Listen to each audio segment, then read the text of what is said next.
Muy buenos días, nosotros somos el grupo 11 y a continuación daremos inicio a nuestro seminario, en el cual estaremos hablando sobre osteomielitis. La osteomielitis la podemos definir como un proceso inflamatorio que afecta al hueso en cualquiera de sus componentes, ya sea la médula ósea, el endósteo, el periósteo o la corteza, que conlleva una destrucción ósea local con necrosis y aposición de hueso nuevo. La osteomielitis generalmente se da secundaria a una infección. La inoculación del organismo patógeno se puede dar por tres vías diferentes: por una vía directa en caso de fracturas expuestas, por contigüidad en aquellos huesos que delimitan cavidades naturales que se encuentran infectadas, o por una diseminación sanguínea. A la hora de nosotros evaluar una posible etiología que pueda tener una osteomielitis, tenemos que tomar en consideración que los diferentes microorganismos patógenos tienen predilección de acuerdo al grupo etario. En el caso de los neonatos vamos a conseguir principalmente lo que es el Staphylococcus aureus, al Streptococcus del grupo B, así como vamos a conseguir también a los bacilos gram negativos aerobios. En los mayores a un mes, pero menores a 4 años, vamos a conseguir igualmente al Staphylococcus aureus, al Streptococcus del grupo A y el Haemophilus influenza tipo B. Y en mayores de 4 años vamos a conseguir por predilección y como microorganismo principal productor de osteomielitis al Staphylococcus aureus. Así como se comentó que la etiología puede cambiar o variar de acuerdo al grupo etario, en el caso de la localización también puede pasar. Es por esto que en los neonatos la principal zona afectada será tanto la metáfisis como la epífisis, mientras que en los niños será solamente la metáfisis. En los adultos, el proceso inflamatorio se observará generalmente en los cuerpos vertebrales, y en los ancianos o personas mayores de 60 años será secundario a los lugares donde se ubiquen úlceras por decúbito. Con respecto a la clasificación, no hay una clasificación única y satisfactoria de la osteomielitis. Existen varias clasificaciones de acuerdo a diversos criterios, como lo es la patogenia, la evolución, el sitio de infección, entre otros. De esta manera tenemos que según su evolución se clasifica en aguda si es menor de 2 semanas, subaguda entre 2 semanas y 2 meses y crónica mayor a 2 meses. De acuerdo a su patogenia, puede ser por vía hematógena o por contigüidad, y en los casos de insuficiencia vascular, como lo es en el pie diabético. La clasificación de Cerny y Mader es una de las más utilizadas. En ella tenemos estadios según el sitio anatómico. El estadio 1 es medular, donde la infección está confinada al endósteo. El estadio 2 es superficial, donde la superficie cortical está afectada. El estadio 3 es localizada y hay un secuestro cortical que puede debridarse pero sin comprometer la estabilidad. Y el estadio 4 es difusa, que está representada por cualquiera de las anteriores más inestabilidad mecánica, ya sea antes o después del debridamiento. Con respecto a las clases fisiológicas, tenemos la clase A, donde es normal, es un paciente inmunocompetente con buena vascularidad. La clase B es un paciente inmunocomprometido, donde hay factores locales o sistémicos que comprometen la inmunidad o la cicatrización. Y la clase C es prohibitivo, donde hay discapacidad mínima, morbilidad grave y mal pronóstico de curación. La clasificación de Van Vogel, descrita en 1970, se basa en la etiología de la enfermedad, donde tenemos por vía hematógena, como en el caso de los niños, más frecuentemente en la metáfisis de huesos largos. En el adulto acostumbra ser a nivel de la columna vertebral y en diáfisis de los huesos largos. Si es secundaria a un foco o inoculación directa, por ejemplo en fracturas expuestas o cirugías, en los adultos suele evolucionar a la cronicidad. Y si es secundaria a insuficiencia vascular, tenemos como ejemplo en los adultos el pie diabético. Y afecta a los huesos del pie, como por ejemplo por pequeños traumatismos.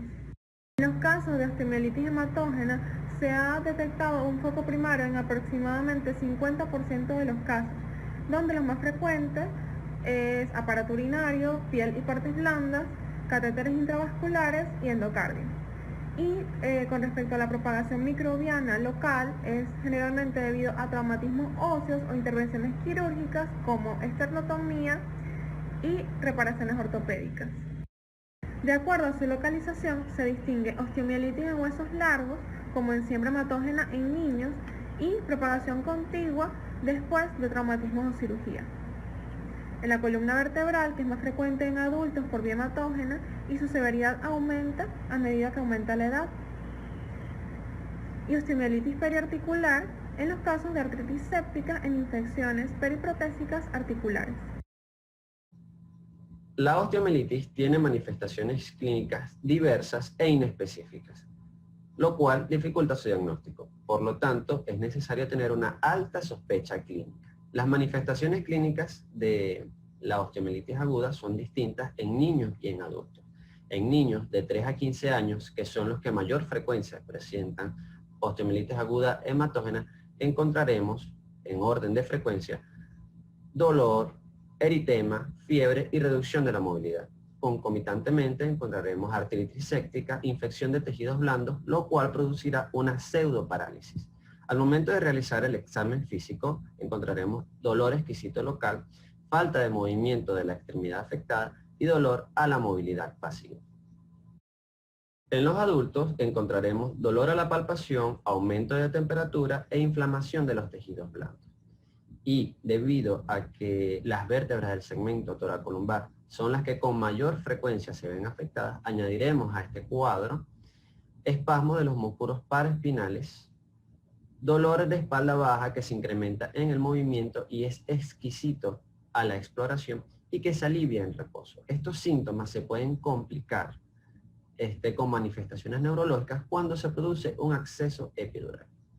Sin embargo, cuando la osteomielitis afecta huesos profundos, toda esta amplia gama de síntomas desaparece, teniendo solamente síntomas generales como fiebre y escalofríos. La osteomielitis crónica se presenta con mayor frecuencia secundaria a infecciones postoperatorias, postraumáticas o a huesos con fracturas sin consolidación.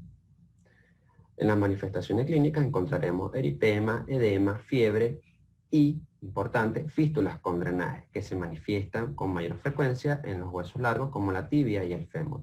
En las osteomielitis crónicas secundarias o asociadas a insuficiencia vascular, como es el caso de los diabéticos, generalmente afecta a los huesos pequeños del pie. Y al momento de realizarle la exploración física, el dolor se debe encontrar alterado debido a la neuropatía periférica. Ok, para continuar con la exposición, ahora nos toca hablar sobre el diagnóstico de la osteomielitis. Es importante diagnosticar la enfermedad durante las primeras etapas de la misma, o las primeras semanas de iniciada. Sin embargo, cuando el diagnóstico se pasa por alto o los síntomas se tornan crónicos, esta termina avanzando lentamente y procede a una fase latente de la enfermedad que puede durar incluso años. Los pilares para la valoración de la osteomielitis son la historia clínica y una exploración física detallada. El diagnóstico debe sospecharse cuando existe una pauta clara de dolor, edema y secreción luego de un traumatismo en un miembro o una cirugía en el mismo. Bueno, en cuanto al interrogatorio de nuestro paciente, debemos tener en cuenta la edad del mismo, si realiza el trabajo, pues la actividad laboral en la que él tiene su ocupación, actividades deportivas, si practica algún tipo de deporte que nos puedan llevar a algún traumatismo, antecedentes personales de enfermedades base, antecedentes traumáticos sobre todo en el miembro afectado, si hay limitación funcional de este miembro afectado, y en el mismo el hueso que se encuentra afectado por la inflamación y en sí las características que va a tener este dolor. Es posible utilizar diversas herramientas para diagnosticar en forma definitiva o descartar de manera concluyente una infección. Un buen método para iniciar es una radiografía tradicional, ya que esta revela las distintas anomalías y elimina sin la necesidad de realizar otros estudios imagenológicos más caros o invasivos. Algunas características de infección, entonces en este caso de radiografía, serían una osteopenia, un secuestro, elevación perióstica o el edema como tal, y sombras alrededor de cuerpos extraños en el hueso. Sin embargo, la utilidad de la radiología es limitada por el tiempo necesario para que ocurran estos cambios y se vean reflejados en la imagen. Por esto, de acuerdo pues, a las características que se observen, puede ser necesario utilizar luego otros métodos más invasivos. Entre los métodos adicionales que podemos encontrar para esclarecer el diagnóstico tenemos la recolección de pus por medio de aspiración con aguja a través de un área limpia desde un saco cerrado. Esta no solo demuestra la presencia de una infección ósea, sino que también permite obtener y valorar así el microorganismo patógeno que la esté produciendo. Otra es el cultivo de una muestra obtenida a través de un hisopado. Esta tiene cierta utilidad, pero es menos confiable para identificar los microorganismos que estén involucrados. La biopsia proporciona una información microbiológica más precisa que la aspiración por aguja y se obtiene tejido para la valoración patológica del mismo. Y finalmente, en caso de que la infección sea bastante grande, se debe hacer una exploración quirúrgica del miembro afectado. Vale la pena realizar estudios imagenológicos adicionales cuando aquellos métodos que acabamos de describir no nos permiten esclarecer un diagnóstico correcto. De esta forma tenemos la tomografía computarizada que nos ayuda a delinear el hueso con una mayor claridad que las radiografías tradicionales y nos ofrece así una proyección además en una tercera dimensión que es de gran utilidad para identificar anomalías y planear así un tratamiento quirúrgico adecuado. Otro método que podemos utilizar es la resonancia magnética, que esta nos ofrece imágenes de gran calidad de los tejidos blandos que rodean al hueso, así como las anomalías óseas, y es fundamental para diagnosticar un absceso epidural en una osteomelitis vertebral. Otro método es la gammagrafía con tenesio e isótopos leucocitos, que ofrece una información sobre la actividad de la enfermedad y los sitios así afectados. Ahora, aunque estas herramientas nos permiten detectar con mayor claridad la enfermedad debido a sus altos costos, no siempre salen rentables para nuestros pacientes. Entre los hallazgos de las pruebas de laboratorio que podemos encontrar tenemos una elevación en la velocidad de eritrosedimentación. Esta es una prueba muy sensible, pero a la vez muy poco específica. Otro parámetro que se encuentra alterado es la proteína C reactiva. Esta se eleva en las primeras 8 horas de la enfermedad y alcanza un valor máximo a los 2 días. Sin embargo, tiende a normalizarse a las 2 semanas de haber iniciado el tratamiento. Es útil para el seguimiento de la enfermedad y para diferenciarla así de formas complicadas de la misma.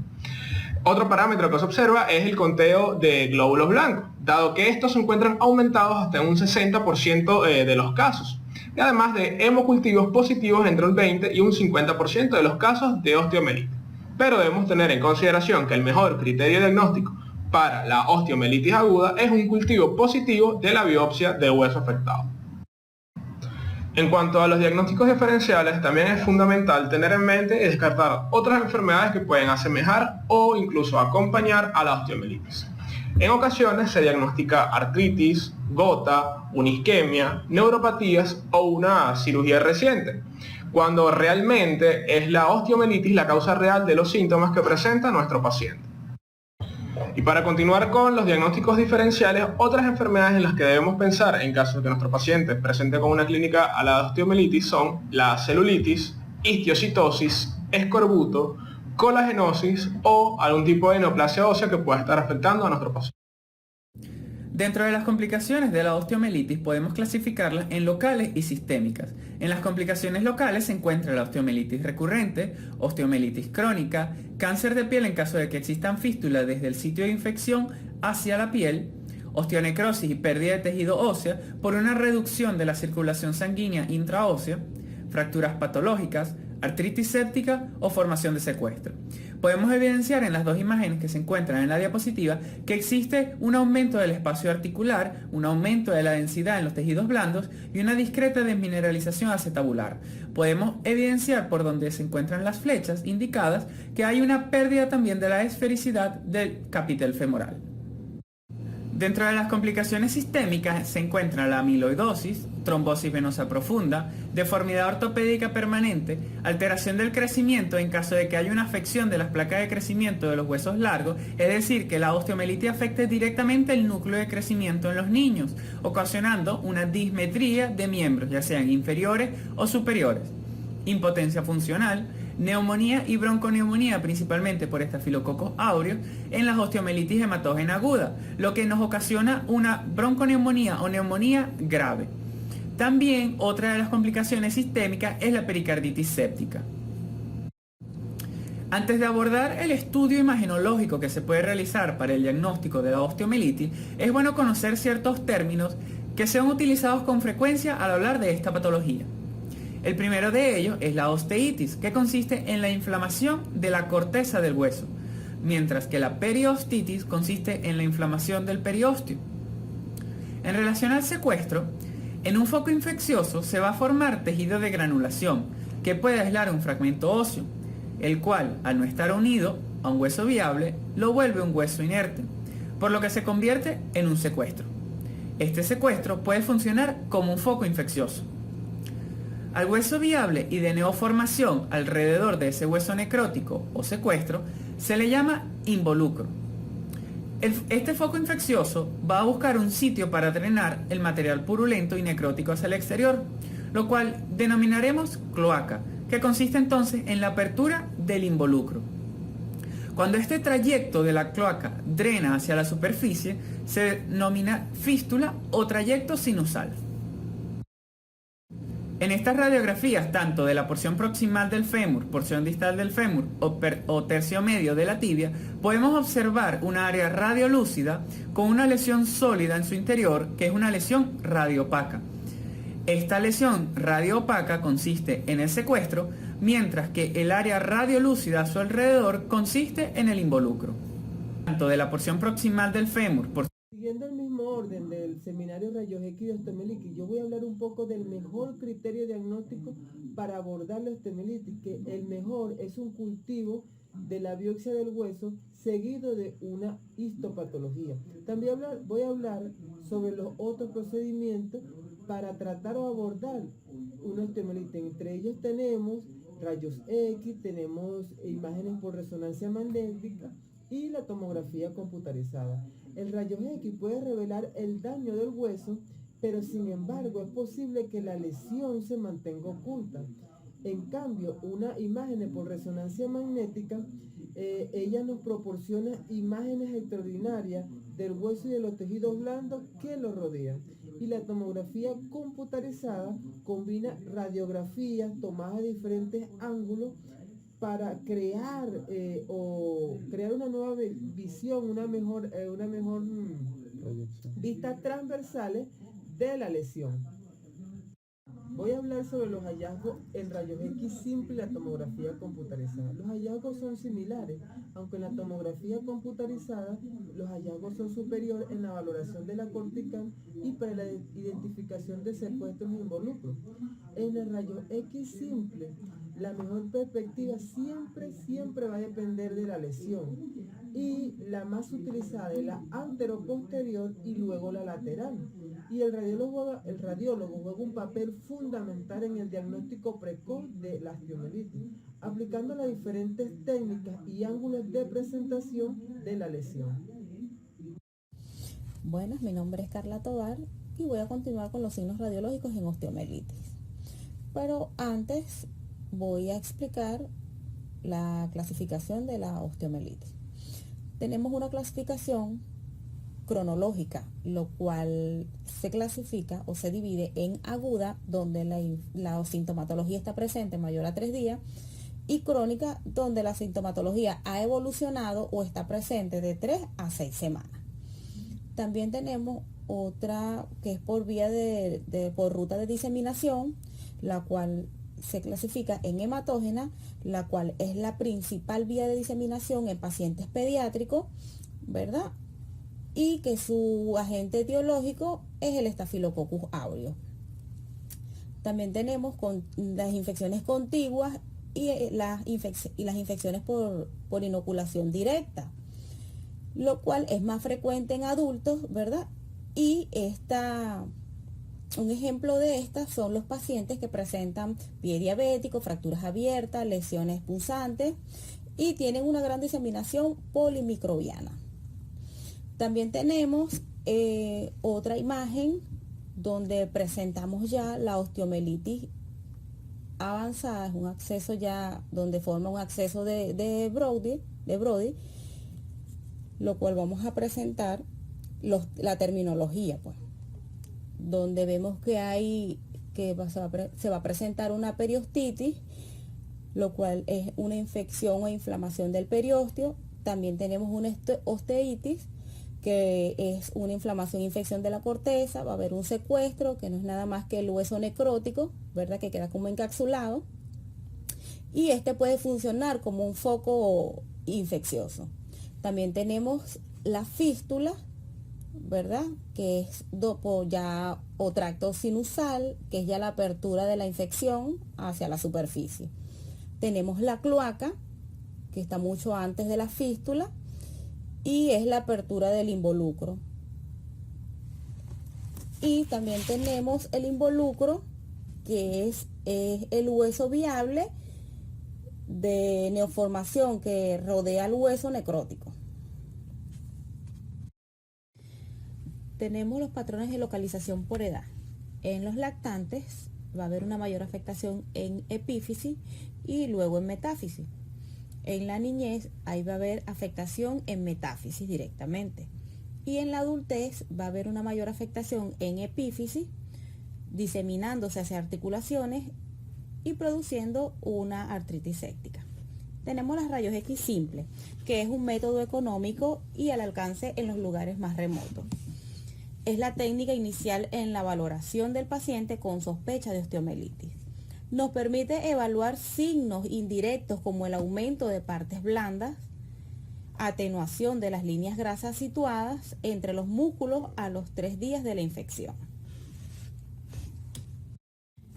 Las características radiológicas claves de la osteomielitis hematógena. Tenemos cambios óseos no antes de los 7 o 14 días. Hay una destrucción del hueso trabecular. Vamos a tener márgenes mal definidos con adelgazamiento cortical convexo. También hay una nueva formación ósea perióstica. Vamos a encontrar un secuestro o involucro detectable. Y vamos a tener cambios líticos o escleróticos, mixtos en la etapa de reparación.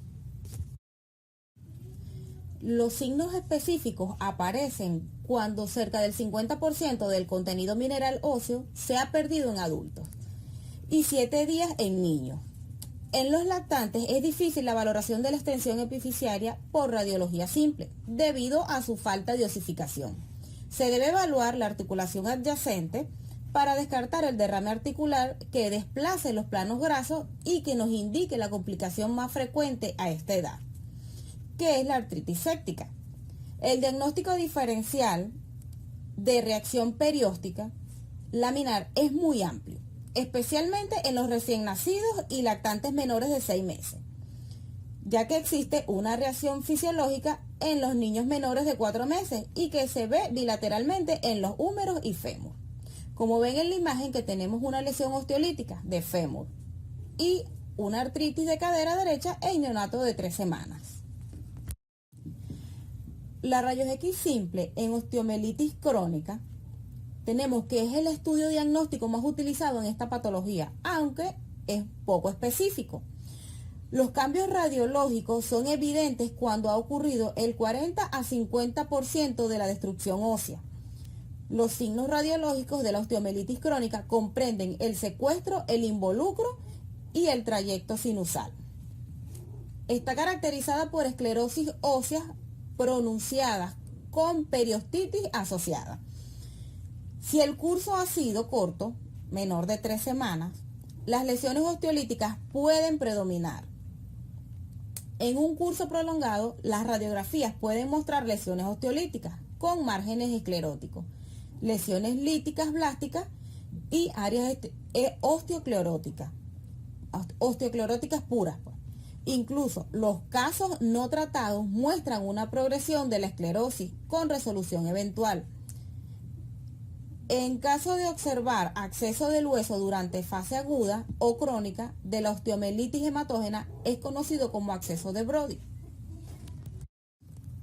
En la siguiente lámina podemos observar la lesión de aspecto ulceroso longitudinal a nivel pretibial de pierna derecha con supuración y reacción esofítica en su interior. Y también podemos observar la radiografía a su llegada a urgencia con lesión de cortical anterior de tibia en su tercio medio. Ahí pueden observarlo claramente. En la siguiente lámina podemos observar una osteomielitis por contigüidad en pie diabético, en cabeza del primer metatarso. También podemos ver una radiografía de una osteomielitis de pie, donde demuestra aire en partes blandas en relación al quinto dedo. Es justamente donde están las flechitas negras. También puede verse la destrucción cortical de la cabeza del quinto metatarsiano, que es la flecha blanca, y los contornos irregulares de la piel suprayacente expresa la ulceración de partes blandas, donde se ve el asterisco. En esta última lámina podemos observar una osteomielitis subaguda, lo cual nuestra rayos X A es una rayos X anteroposterior y la B es una rayos X lateral, donde muestra el defecto óseo en la diáfisis tibial por acceso de Brody. Buenos días, mi nombre es Jorge Isturizo y para continuar yo les voy a hablar sobre los signos radiológicos normales. Este es un método muy económico y al alcance de todos, hasta los lugares más remotos. Esta es la técnica inicial en la valoración de un paciente con sospecha de osteomielitis.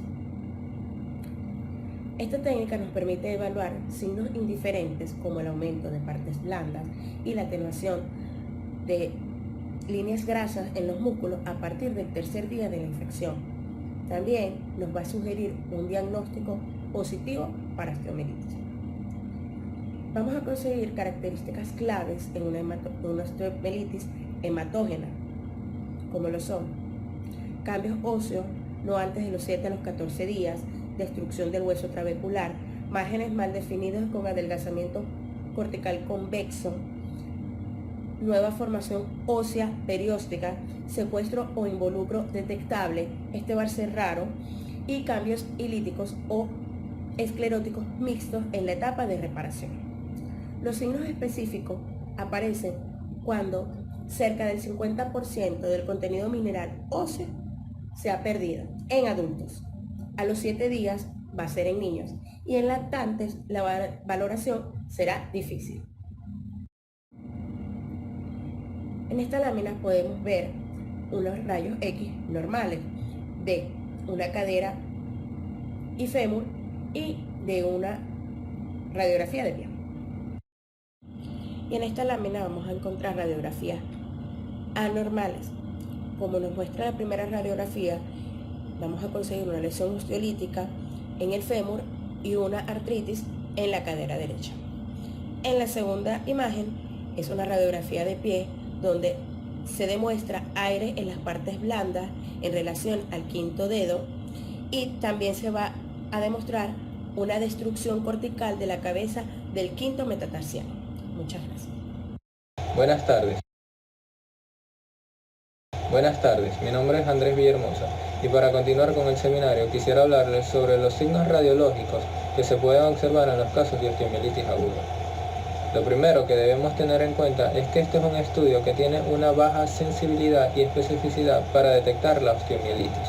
Hasta el 80% de los pacientes que se presentan antes de las 2 semanas del inicio de la infección tendrán una radiografía normal. Los primeros hallazgos pueden ser sutiles y los cambios pueden no ser obvios hasta el 5º a 7º día del inicio de la infección en niños y hasta el 10º o 14º día en adultos.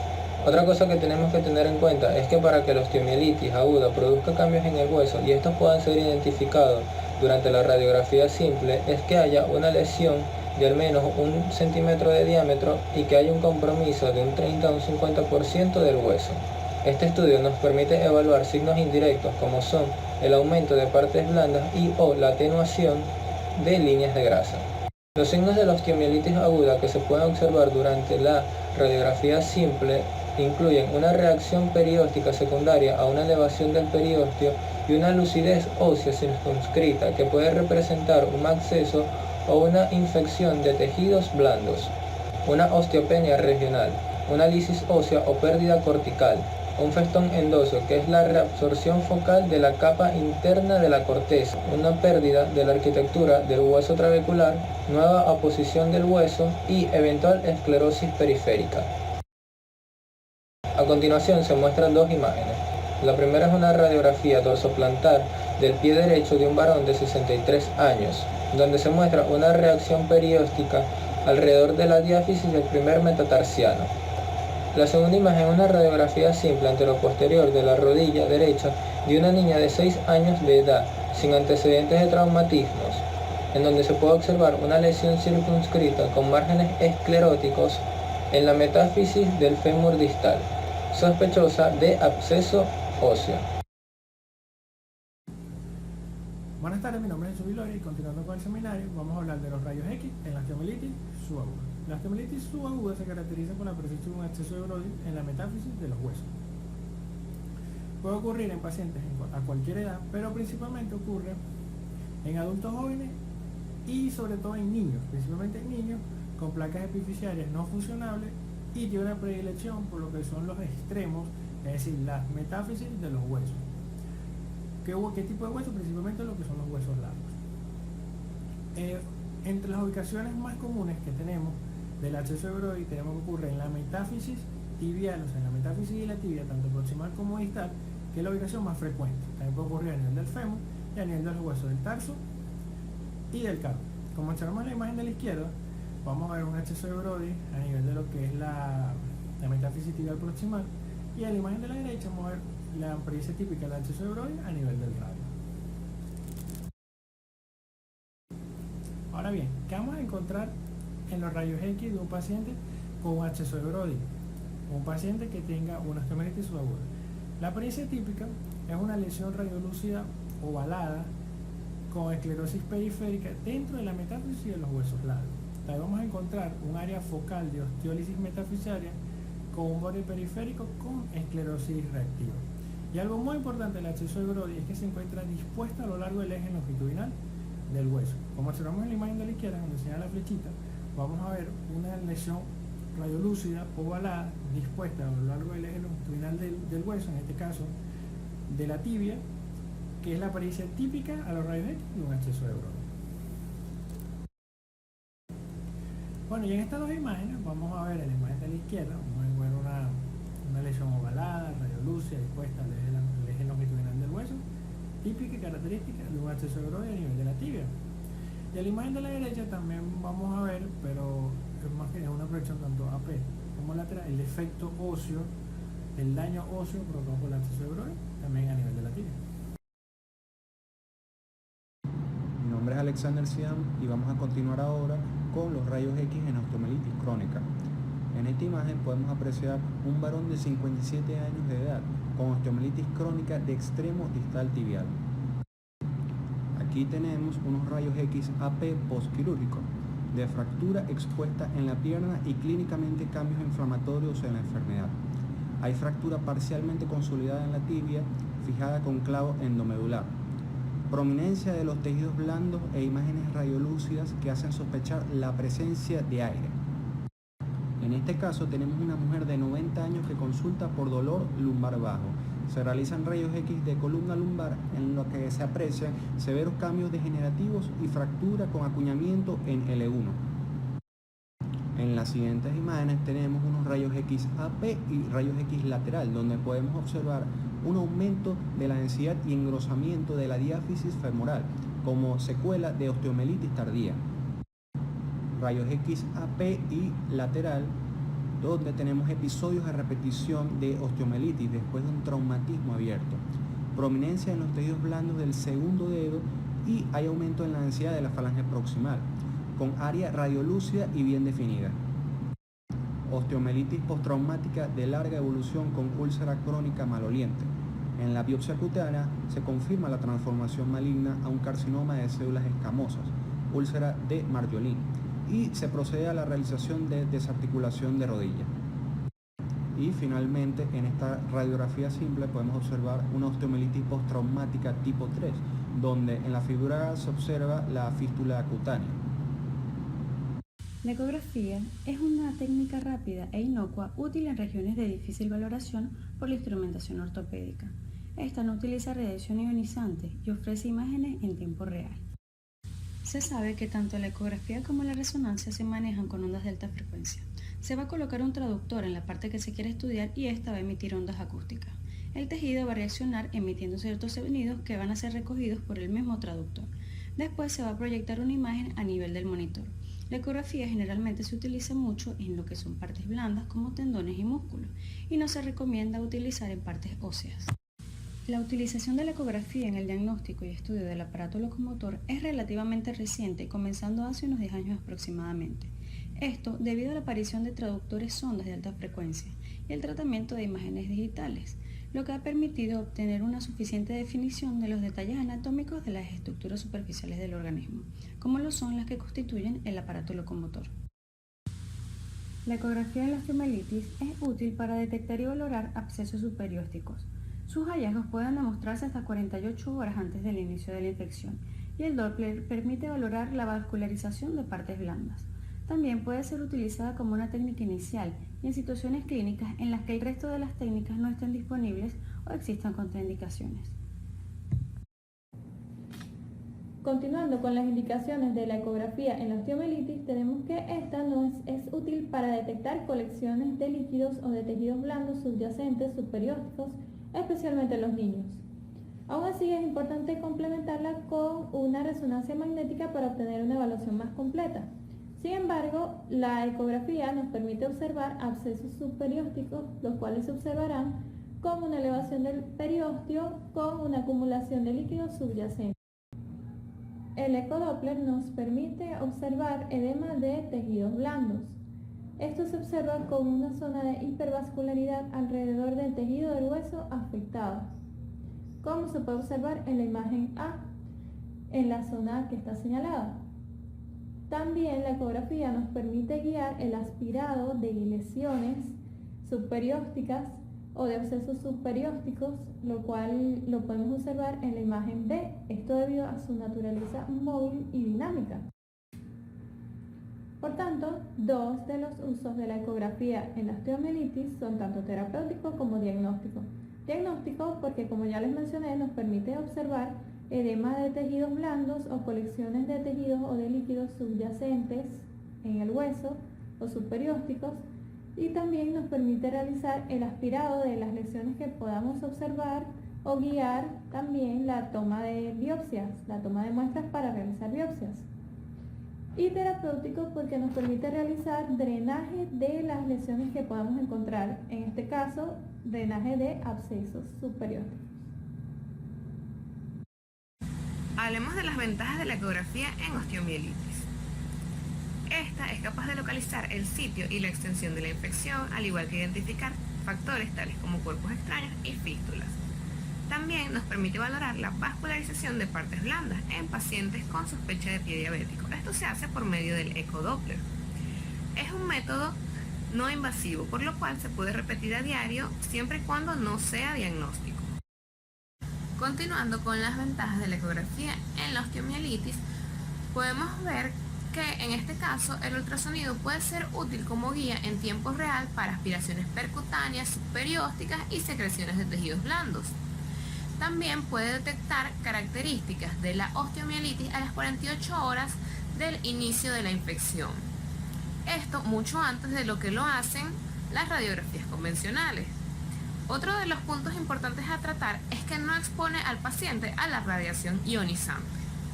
Otra de las ventajas que nos confiere la ecografía en la osteomielitis es que esta es fácilmente accesible y está disponible a un costo bastante razonable. También existe una gran variedad de modelos para su fácil desplazamiento. Así como existen las ventajas del uso de la ecografía en osteomielitis, también existen sus desventajas. Una de ellas es que su uso es limitado en el diagnóstico de osteomielitis, ya que no puede evaluar hueso. El valor del ultrasonido en osteomielitis aguda será inversamente proporcional a la edad del paciente. Esto quiere decir que a menor edad, mayor valor diagnóstico. En los adultos solamente puede detectar la implicación del tejido blando asociado. La ecografía ha sido excluida de las exploraciones y evaluaciones de las patologías óseas debido a la idea de que es incapaz de penetrar la superficie del hueso.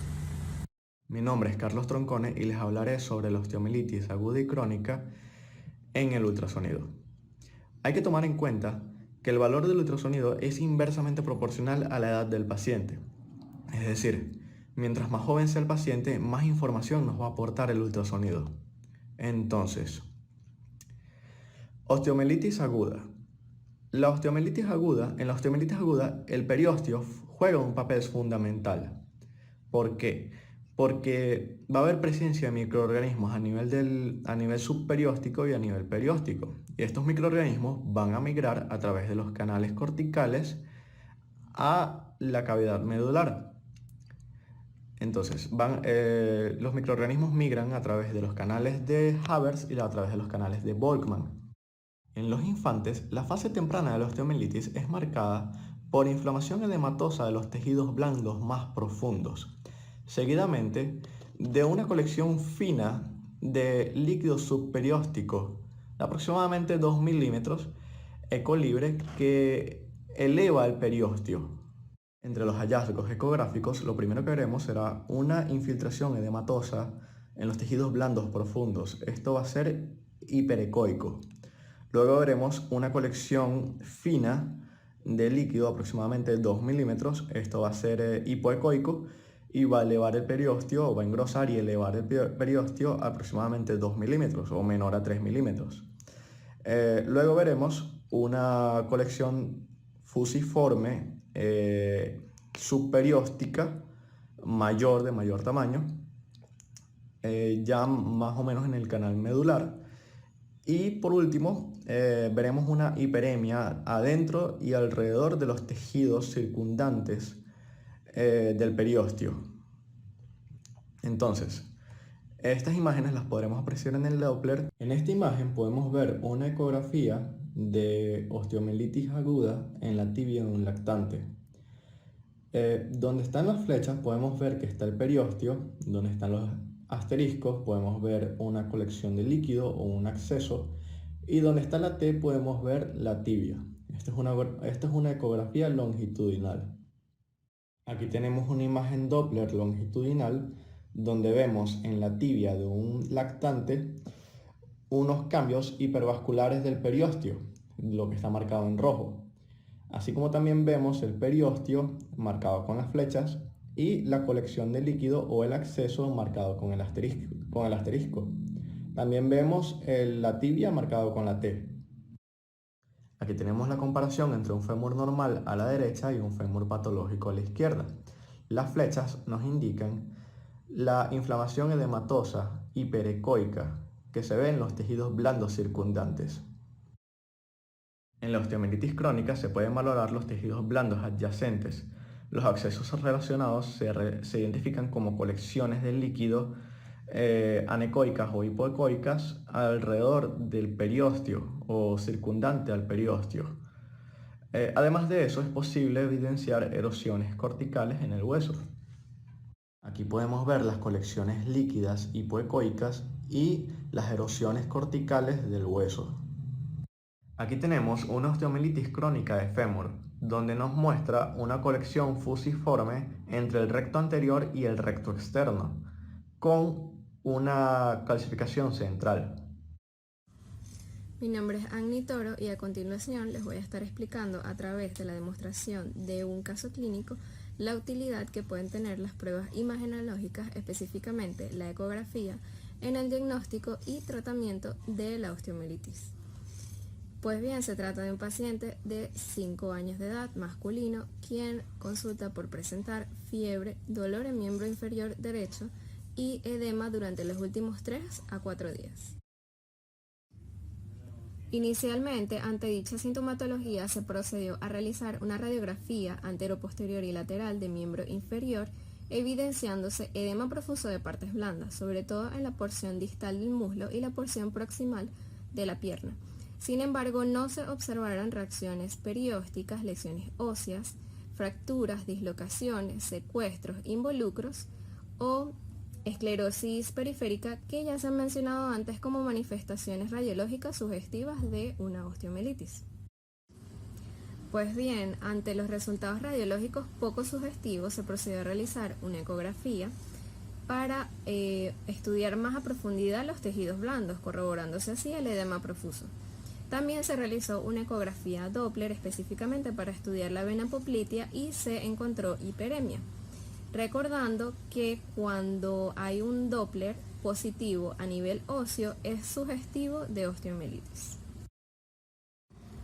Aquí podemos observar una ecografía de miembro inferior derecho en comparación con el miembro inferior izquierdo, que sería el asintomático. Se hace un estudio más detallado de la vena poplitea y se puede observar llena de ecos y con poca compresibilidad, así como con ausencia de flujo. En la imagen comparativa inferior se puede observar líquido subperióstico con ecos que involucran a la diáfisis tibial proximal, con ausencia de erosiones corticales. También se puede observar una cantidad normal de líquido anecoico en la región suprapatelar. Como medida terapéutica se procedió a realizar una incisión anteromedial proximal en la pierna, encontrándose pus debajo del espacio perióstico ya engrosado. Luego se procedió a drenar este pus del espacio subperióstico y no se realizaron suturas primarias. Tenemos que recordar que, aunque no fue el caso, podemos hacer uso de una biopsia guiada con ecografía para tener un diagnóstico más certero, así como hacer un estudio del agente etiológico y como tratamiento cuando se encuentren colecciones de pus en el espacio subperióstico. En conclusión, pudimos observar el caso de un paciente que presentó fiebre, dolor y edema localizado, al cual se le realizó una radiografía que dio negativa para reacción perióstica. Posteriormente a la ecografía se observó una colección de líquido subperióstico que estaba afectando la diáfisis proximal de la tibia, por lo cual se procedió a realizar cirugía y se confirmó la presencia de pus en el espacio subperióstico, así como se realizaron las pruebas pertinentes a través de una tinción de Gram para dar con el agente etiológico. Cabe destacar que por el grupo etario al que pertenece el paciente es muy probable que encontremos una infección ocasionada por Staphylococcus aureus.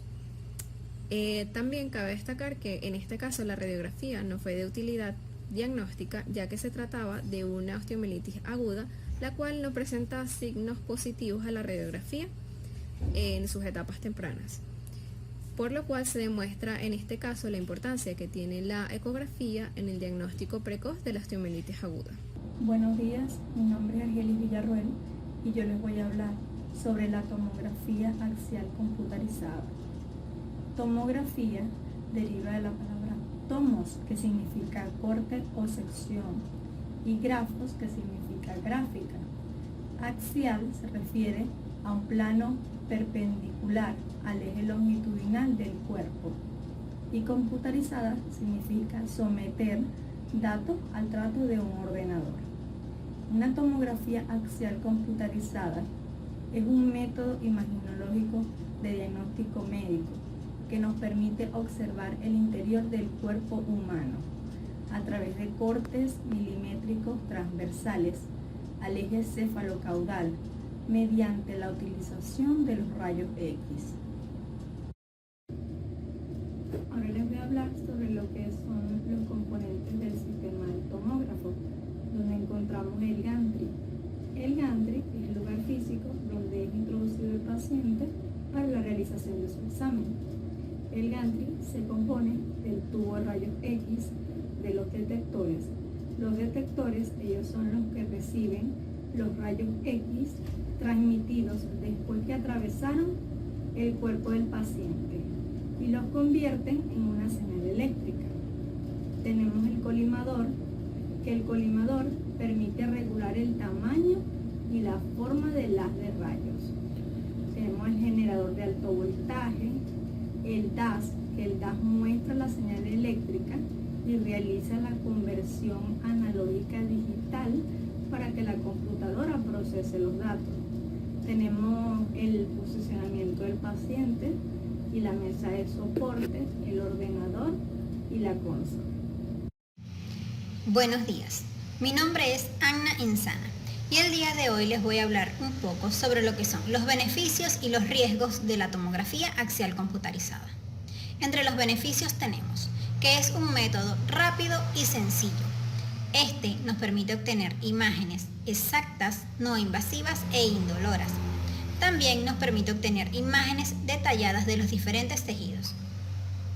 Este método es menos sensible al movimiento de los pacientes.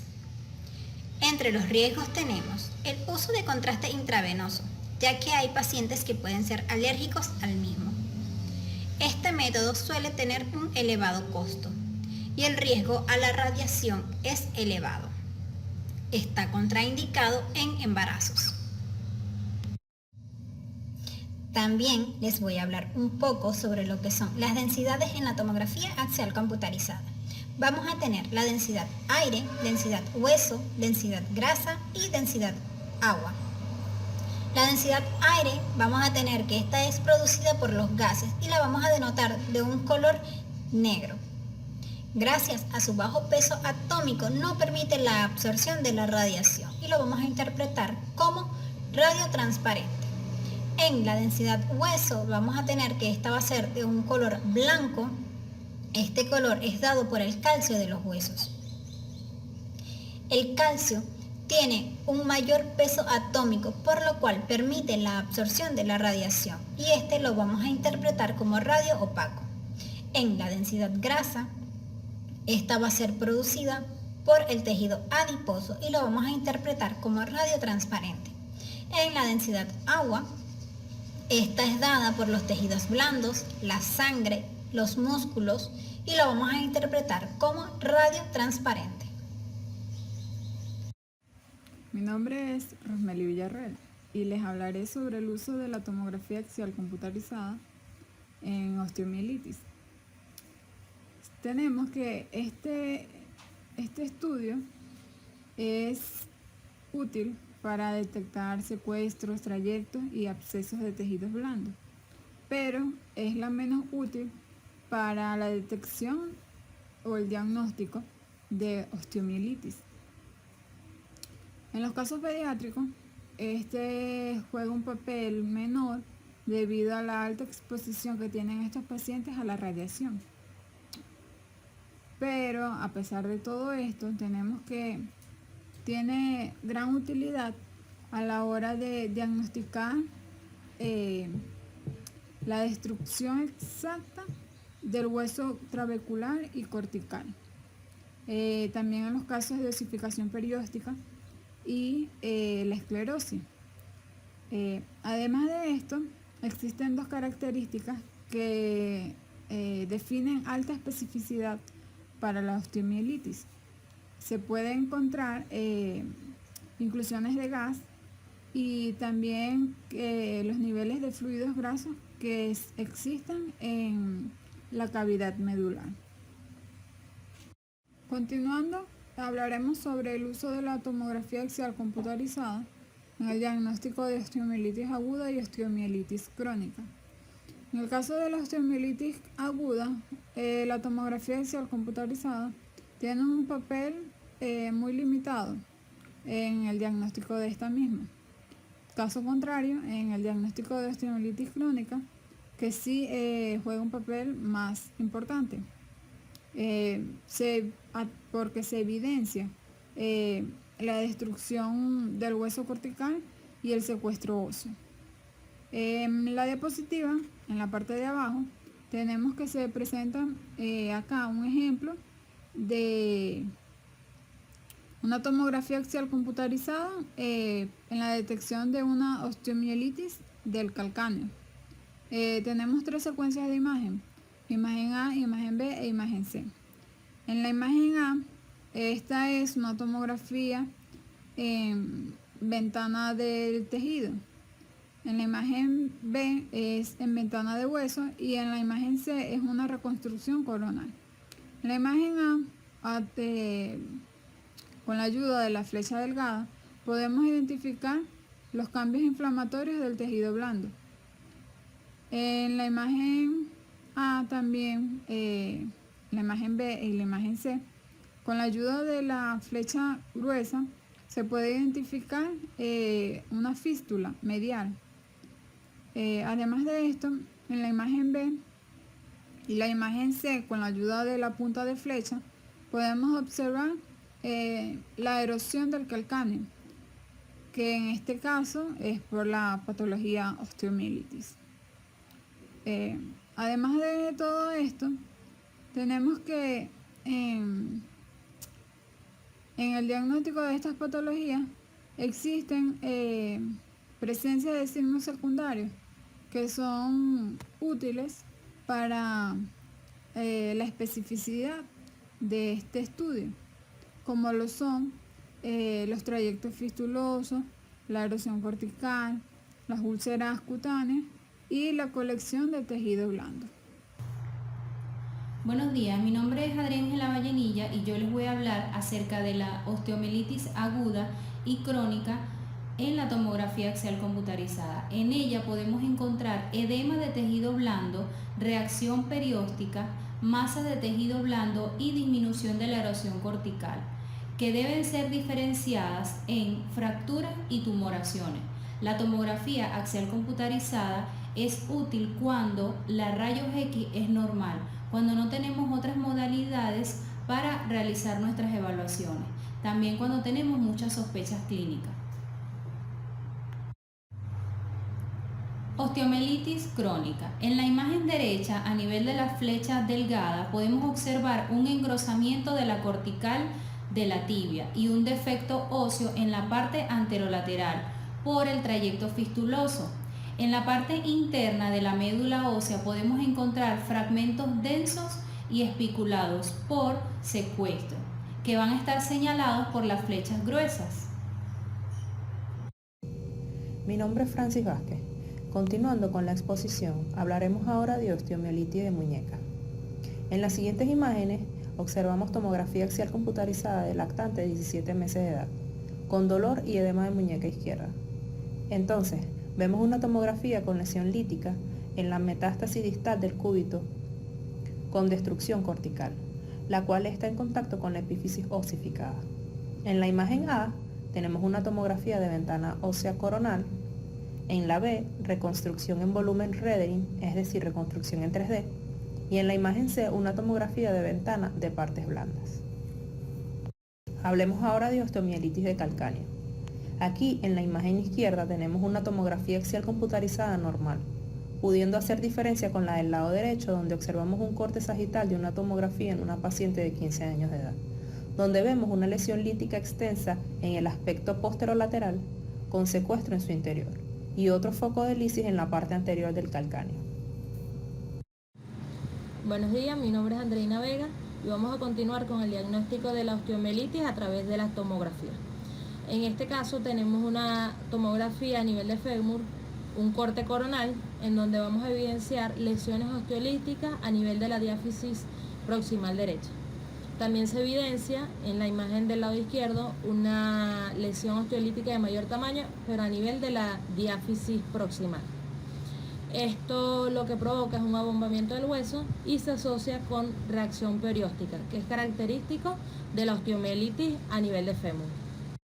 En esta siguiente lámina tenemos una tomografía, pero esta vez a nivel del húmero, con un corte coronal con ventanas óseas que muestran fragmentos escleróticos del hueso separados del resto del húmero, como lo indica la flecha negra que tiene la imagen. También se observa un engrosamiento cortical, que esto representa un involucro, que es resultado de la formación perióstica de hueso nuevo. Esto también es algo que se evidencia mucho en casos de osteomielitis a nivel de húmero. En esta lámina podemos observar una tomografía a nivel de la columna que evidencia una lesión lítica del cuerpo vertebral, es decir, se puede evidenciar cómo hay destrucción del hueso a nivel de la columna vertebral. Esto es indicativo para el diagnóstico de osteomielitis en columna vertebral. En el lado izquierdo podemos observar otra tomografía que no está patológica, que es normal, en donde se observa un cuerpo vertebral con sus dos apófisis transversas, su apófisis espinosa y su agujero vertebral íntegro, sin ninguna destrucción de ninguna parte del hueso. La resonancia magnética es otro de los métodos de imagen que permite evaluar osteomielitis, ya que es útil para la valoración correcta de infecciones óseas y partes blandas. Esto debido principalmente a su alta especificidad, sensibilidad y valor predictivo negativo, así como también para identificar signos de destrucción ósea. También permite detectar osteomielitis antes que otros métodos de imagen, como la TAC y la rayos X, con una resolución espacial igual o mayor a la de los métodos nucleares. Entre los criterios para el diagnóstico de osteomielitis encontramos una hipointensidad de la señal en la cavidad de la médula ósea en secuencias potenciadas en T1 y una hiperintensidad de la señal en la cavidad de la médula ósea en secuencias potenciadas en T2. En esta lámina podemos evidenciar una comparación de imágenes por resonancia magnética a nivel del tobillo. Entonces, en la imagen izquierda evidenciamos una resonancia magnética normal, mientras que en la derecha evidenciamos una alteración difusa de la señal medular a nivel del hueso calcáneo. Entonces, aquí vemos que se están cumpliendo los criterios para el diagnóstico de osteomielitis, es decir, hay una hipointensidad de la señal en T1 y una hiperintensidad de la señal en STIR. Esto con respecto a la médula ósea o el hueso normal. Otro criterio diagnóstico que es altamente sugestivo de osteomielitis es la evidencia de infección subperióstica. La resonancia magnética es el estudio de elección para evaluar osteomielitis en el pie diabético y en la columna vertebral. En este caso se requieren imágenes potenciadas tanto en T1 o en T2 en al menos 2 planos de imagen. En aquellas estructuras anatómicamente complejas como la columna, el pie, la mano y la pelvis pueden ser necesarios 3 planos. La administración de gadolinio puede ayudar a detectar trayectos fistulosos y abscesos. Entre las ventajas de este estudio tenemos que permite el diagnóstico precoz de osteomielitis, ya que permite la evidencia del edema óseo, el cual es la primera manifestación por imagen de osteomielitis. Este es posible detectarlo entre el tercer al quinto día desde el inicio del proceso infeccioso. Otra ventaja es su alta resolución y sensibilidad para detectar mínimos cambios en los tejidos. También permite confirmar una sospecha diagnóstica, establecer un diagnóstico diferencial, así como también definir la extensión de la lesión a nivel de los tejidos implicados. También tiene un valor predictivo negativo del 100% ante la sospecha de osteomielitis. Y en cuanto a las desventajas, su valor predictivo positivo no es tan bueno, ya que siempre se va a requerir correlacionar la imagen con los datos de la historia clínica. Y también tiene limitaciones en presencia de artefactos metálicos o prótesis. Resonancia magnética en osteomielitis aguda. La resonancia magnética provee información acerca de la actividad y la extensión anatómica de la infección. Esta es útil en sospecha de osteomielitis y distinguirla de celulitis en pies diabéticos. Más sin embargo, no podemos distinguir una infección de una osteopatía neuropática. Esta tiene una alta sensibilidad de un 90% para su detección del día 3 al día 5 post-infección. Tiene una especificidad de un 90% y exactitud. Dentro de su etapa curativa vamos a encontrar regresión del edema e inflamación de los tejidos blandos, al formarse un aro fibrovascular que se realiza inicialmente y luego muestra una declinación constante en la captación del contraste. Bien, dentro de los hallazgos claves en la osteomielitis hematógena vamos a encontrar detección temprana de cambios inflamatorios en edema de médula ósea, va a haber una mejor diferenciación de tumores, abscesos y submembrana y reacción inflamatoria perifocal después de la administración del contraste, que en este caso sería gadolinio, también abscesos en partes blandas de celulitis que lo rodea. Vamos a tener la visualización de tractos fistulosos e inflamación del tejido blando y va a haber una detección del secuestro. Hallazgos inespecíficos de la resonancia magnética en osteomielitis. Vamos a ver una contusión ósea, osteopatía neuropática, va a haber fractura oculta, procesos neoplásicos, va a ser difícil distinguir el tejido inflamatorio activo y edema reactivo entre la inflamación activa e inactiva de la osteomielitis crónica. Y va a haber una disminución en la distinción entre periostitis, osteomielitis y edema óseo reactivo por infección primaria del tejido blando. Resonancia magnética en osteomielitis aguda, en este caso la tibia. Observamos una osteomielitis aguda de la tibia distal en un adolescente mordido por un perro. En la imagen A observamos una radiografía lateral del tobillo, hay una zona radiolúcida mal definida en la metáfisis de la tibia distal. Podemos diferenciar la mejor identificación que ofrece la resonancia magnética, donde percibimos una intensidad aumentada en la médula de la tibia distal, más focal en el lugar de la alteración vista en radiografía simple. Además se observa el edema de alta señal en las partes blandas anteriores debido a una celulitis asociada. Resonancia magnética de osteomielitis aguda en tobillo. Tenemos al niño de 7 años con osteomielitis aguda en tobillo derecho. En la radiografía simple hay elevación perióstica en aspecto lateral de diáfisis distal del peroné, que como lo podemos observar en la flecha. En la ecografía hay colección hipocoica y heterogénea. En la flecha lo podemos distinguir en cara lateral del tercio distal del peroné derecho, asociada a la alteración de la grasa subcutánea, compatible con absceso subperióstico. A diferencia de la resonancia magnética, en donde podemos encontrar colección subperióstica con señal líquido en todas las secuencias y realce periférico tras la administración de contraste en relación con absceso subperióstico. Mi nombre es Juliana Zorrilla y para continuar vamos a hablar sobre la resonancia magnética en la osteomielitis aguda en el fémur. Tenemos un caso de un masculino de 53 años que es parapléjico desde hace 25 años, que presenta una úlcera de presión sobreinfectada en glúteo y osteomielitis aguda secundaria en la cabeza femoral derecha. En la resonancia magnética podemos observar la pérdida de sustancia en el glúteo derecho y alteración de la señal en tejidos blandos peritrocanterios con formación de colecciones líquidas compatibles con abscesos. También evidenciamos una alteración de la señal intramedular en la cabeza y el cuello femoral derecho. Esta es hipointensa, aunque con señal grasa residual en T1 e hiperintensa en STIR. Hay una colección líquida con gas en el cuello femoral derecho y esto nos da a que hay hallazgos en relación con osteomielitis aguda y absceso intraóseo. Acá podemos observar el caso de una osteomielitis aguda en un masculino de 10 años en la metáfisis distal del fémur izquierdo. En la resonancia magnética en los planos coronales podemos ver una alteración de la señal medular que es hipointensa en T1 e hiperintensa en STIR, en relación con edema óseo con persistencia de señal grasa normal, que es hiperintensa en T1 e hipointensa en STIR, con un patrón globular lineal. Aquí visualizamos una resonancia magnética en osteomielitis aguda en un masculino de 41 años de edad que presenta úlcera plantar en talón derecho infectada y osteomielitis aguda secundaria del calcáneo. En la resonancia magnética tenemos una alteración difusa de la señal medular del hueso calcáneo, que es hipointensa en T1 e hiperintensa en STIR, que realza en secuencias post-contraste y ruptura de la cortical basal. Hay hallazgos compatibles con osteomielitis aguda. Presenta una marcada alteración de tejidos blandos subyacentes sugestiva de paniculitis y celulitis. En las secuencias post-contraste se visualiza una colección abscesificada y dos trayectos fistulosos cuyas paredes realzan el signo de rail de Trambia. En esta ocasión tenemos a un niño de 8 años con osteomielitis aguda en tibia distal y pequeño absceso de Brody cortical en peroné. En la resonancia magnética, en los planos sagitales y axiales, evidenciamos la alteración de la señal en metáfisis tibial, con colección subperióstica.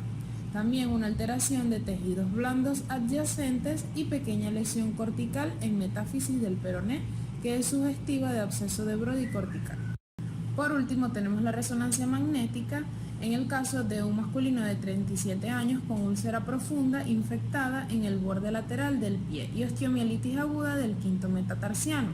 En la resonancia magnética, en los planos coronales, tenemos una alteración difusa de la señal del quinto metatarsiano, que es hipointensa en T1 e hiperintensa en DP-FS, y realce postcontraste, el patrón característico de osteomielitis aguda.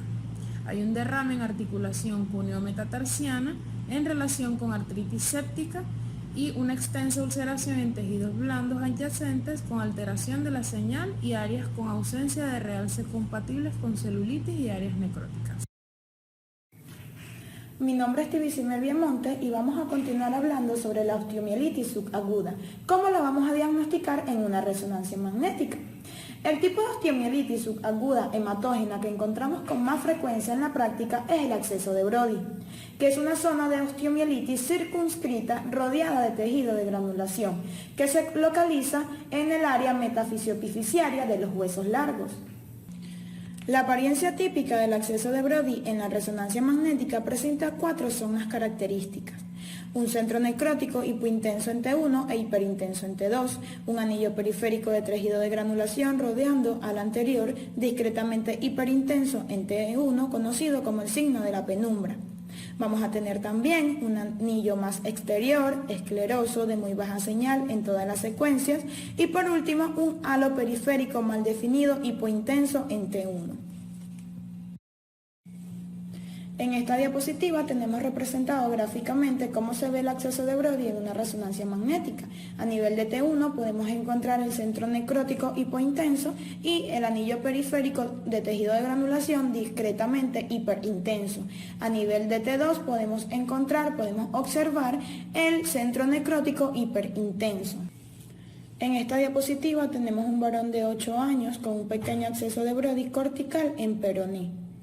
Tenemos planos sagitales y axiales donde hay alteración de la señal en metáfisis tibial con colección subperióstica. Podemos observar en las flechas verdes.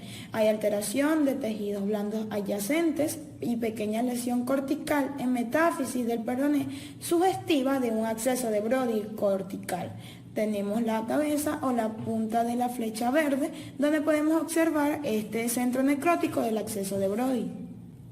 En esta diapositiva tenemos una niña de 3 años de edad con acceso de Brody en epífisis proximal de la tibia izquierda. Tenemos un plano coronal donde hay lesión epifisiaria con centro hipointenso en T1 e hiperintenso en STIR. Presenta una pared discretamente hiperintensa, conocido como el signo de la penumbra, y el anillo periférico de nuevo hipointenso en las secuencias T1, conocido como el signo de la doble línea. Se trata de un niño de 10 años con osteomielitis subaguda en rodilla derecha. Observamos planos coronales donde hay alteración de la señal en el aspecto medial de la metáfisis proximal. Es de la tibia, hipointensa en T1 e hiperintensa en T2 y una pequeña lesión transfisiaria con el centro hipointenso en T1 e hiperintenso en T2, compatible con un acceso de Brody. Aquí tenemos un corte axial donde observamos claramente el acceso de Brody con su centro necrótico hipointenso y el anillo periférico de tejido de granulación discretamente hiperintenso. La resonancia magnética con contraste es la prueba de imagen de elección para el diagnóstico de la osteomielitis crónica y sobre todo tiene una gran utilidad en la valoración de la inflamación de los tejidos blandos y del periósteo. Sin embargo, su validez se puede ver comprometida por la presencia de implantes que dificulten el diagnóstico. En la osteomielitis crónica podemos observar una delimitación entre la parte afectada de la médula ósea y la normal, partes blandas anormales y normales que rodean el hueso, unos cambios de esclerosis ósea, la reacción perióstica y la formación del involucro.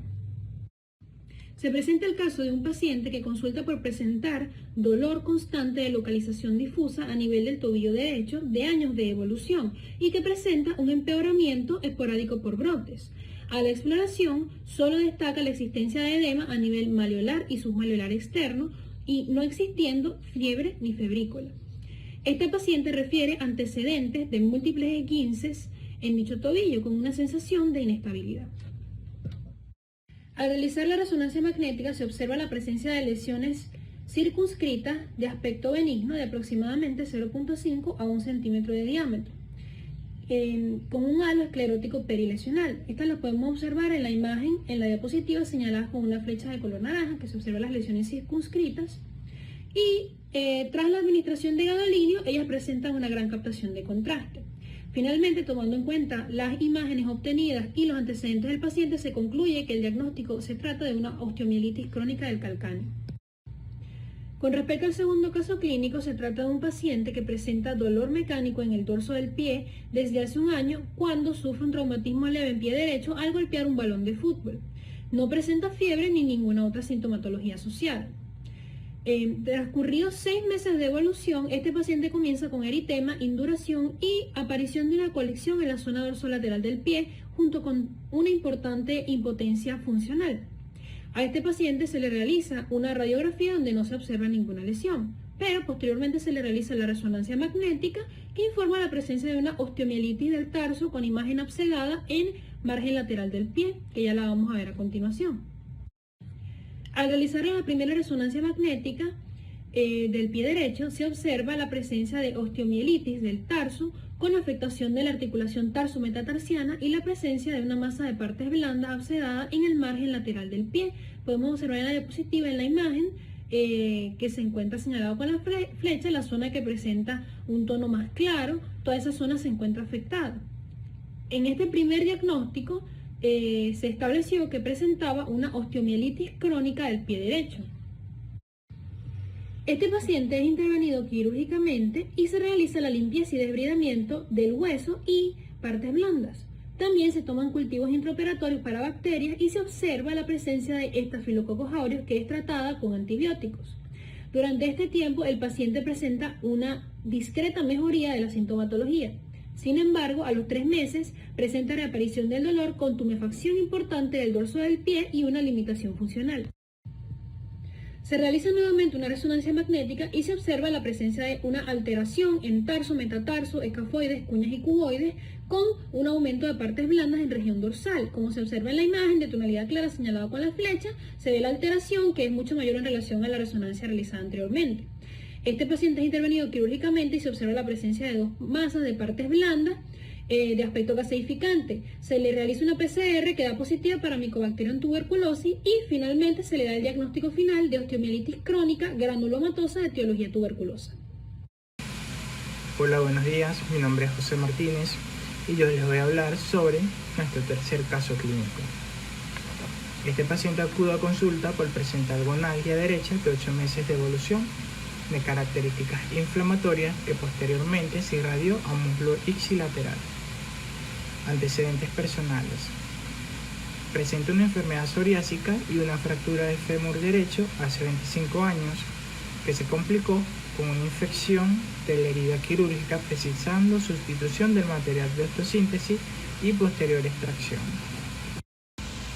A la exploración física presentó placas psoriásicas en cuero cabelludo, pabellón auricular y codo izquierdo y cara posterior del muslo derecho, rodillas y muslo derecho sin edema ni impotencia funcional, molestias a la palpación en la región proximal del muslo derecho. En la exploración de la cadera y rodilla fue normal, así como el resto de la exploración física. En la resonancia magnética podemos confirmar la alteración difusa de la intensidad de la señal de la totalidad de la diáfisis femoral derecha con predominio endomedular, con imágenes subjetivas de los secuestros óseos. Esta alteración difusa de la intensidad de la señal lo podemos ver acá en la imagen, en el corte coronal, está indicado con la flecha verde. También podemos ver en este mismo corte lesiones osteolíticas, están indicadas acá con una flecha morada. Y en el corte axial podemos ver en T2 aumento de la señal de la musculatura adyacente a la vertiente anterior del tercio medio de la diáfisis femoral. Por lo cual, venimos teniendo un paciente que hace 24 años cursó con un trauma que se complicó y requirió reemplazo de material de osteosíntesis. Esta es una característica, y de acuerdo a los signos que estamos viendo acá en la resonancia magnética, podemos deducir que estamos frente a un caso de osteomielitis crónica difusa de fémur derecho. La osteomielitis crónica es un proceso que se caracteriza por ser infeccioso del hueso de más de 6 semanas de evolución. Ocurre cuando hay recaída después de haber tratado un evento agudo y afecta cualquier parte de la estructura ósea. En cuanto a la osteomielitis en la columna vertebral, esta predominantemente se observa en los adultos mayores de 50 años, con un pico menos prominente en la segunda década de la vida. Afecta a los cuerpos vertebrales, en especial en las placas terminales anteriores, ya que estas están más vascularizadas. Los cuerpos vertebrales más afectados son de la columna lumbar, seguidos en orden descendiente por los de la columna dorsal y cervical. En un inicio, la osteomielitis causa una reducción del espacio intervertebral, seguido de una destrucción cortical de las placas terminales adyacentes. Primero debemos conocer qué es lo normal en la columna vertebral a la resonancia magnética, teniendo en cuenta que hay 2 secuencias, T1 y T2, en donde vamos a encontrar diferentes niveles de intensidad. Los cuerpos vertebrales pueden ser identificados según la médula ósea que tengan en su interior, siendo la médula ósea roja hipointensa en T1 e hiperintensa en T2. De allí la importancia de conocer T1 y T2. La médula ósea roja es sustituida por médula ósea amarilla, la cual es hiperintensa en T1 e hipointensa en T2. La periferia de los cuerpos vertebrales es hipointensa tanto en T1 como en T2, ya que la periferia de la cortical carece de señal en resonancia magnética. Los discos intervertebrales en T2 en el centro son hiperintensos debido a que contienen al núcleo pulposo y en la periferia son hipointensos debido al anillo fibroso. Esto es importante tenerlo en cuenta, ya que cuando el disco intervertebral se deseca es hipointenso en T2, dando lugar a las protrusiones y extrusiones. Esto que ya mencionado podemos ver en dos imágenes. La primera con la letra A es en T1 y la segunda en T2. Con la letra D podemos ver a los discos intervertebrales que en T1 van a estar hipointensos y en T2 hiperintensos. El líquido cefalorraquídeo en T1, que corresponde a la letra C, está hipointenso y en T2 hiperintenso. TA es tejido adiposo, que se va a encontrar hiperintensa en ambas, y la periferia del cuerpo vertebral es hipointensa tanto en T1 como en T2. Ahora, en lo anormal, como es en el caso de la osteomielitis en la columna vertebral, en la resonancia magnética vamos a observar unas alteraciones en los discos intervertebrales y en los cuerpos que están adyacentes a ellos. Observamos una hipointensidad en los discos y en los cuerpos vertebrales adyacentes, teniendo una incapacidad de discernir un margen entre ellos en T1. En cambio, en T2 va a ser todo lo contrario, se va a observar una hiperintensidad. Las zonas afectadas tanto del disco como del cuerpo son capaces de captar contraste. En cambio, la médula ósea anormal capta contraste pero de forma difusa.